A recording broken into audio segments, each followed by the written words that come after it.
হে আল্লাহর বান্দারা তোমরা ঘুমিয়ে থেকো না, কারণ ঘুমের চেয়ে সালাত হচ্ছে উত্তম, ঘুমের চেয়ে সালাত হচ্ছে উত্তম।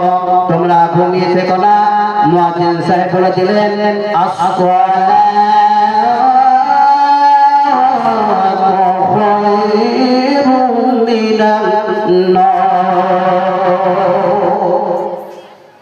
মুয়াজ্জিন সাহেব যখন আযান দিয়ে দিলেন, আল্লাহ নবী সাল্লাল্লাহু আলাইহি ওয়াসাল্লাম আল্লাহর ডাক যখন মানুষের কোন ঘরে পৌঁছে দিলেন, মুয়াজ্জিন সাহেব যখন দিনের আল্লাহর যখন হুকুম মানুষের কোন ঘরে পৌঁছে দিলেন, মানুষকে যখন আহ্বান করলেন সালাতের জন্য, মানুষকে ডাকলেন সালাতের জন্য ডাকলেন, মানুষকে যখন আহ্বান করলেন, হে আল্লাহর বান্দারা তোমরা ঘুমিয়ে থেকো না, ঘুমের চেয়ে সালাত হচ্ছে উত্তম, ঘুমের চেয়ে সালাত হচ্ছে উত্তম, তোমরা ঘুমিয়ে থেকো না।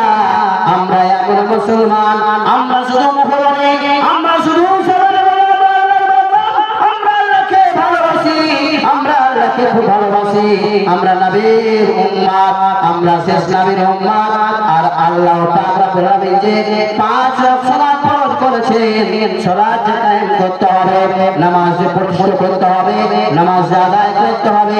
মুয়াজ্জিন সাহেব সালাত দিলেন, মানে আল্লাহ ডাক মানুষের করোনা পৌঁছে দিলেন। আর আল্লাহ ডাক শুনে আমরা আজান শুনে আমরা কি করলাম? আরো ঘুমিয়ে পড়লাম।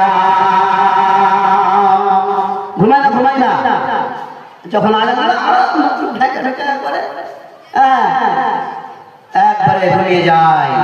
তো আল্লাহ ডাককে আমরা সাড়া দিলাম না, শুধু মুখে বলেছি আল্লাহকে ভালোবাসি, আর আল্লাহ ডাকা সাড়া দিলাম না। এটা কার কাজ হলো? মুসলমানের কাজ? কোন মুমিনের কাজ? কোন ইমানদার ব্যক্তির কাজ? কোন হাজি সাহেবের কাজ? কোন মাওলানা সাহেবের কাজ? কোন মাস্টার সাহেবের কাজ? এই কাজটা কার? মুনাফিকের কাজ। কেন?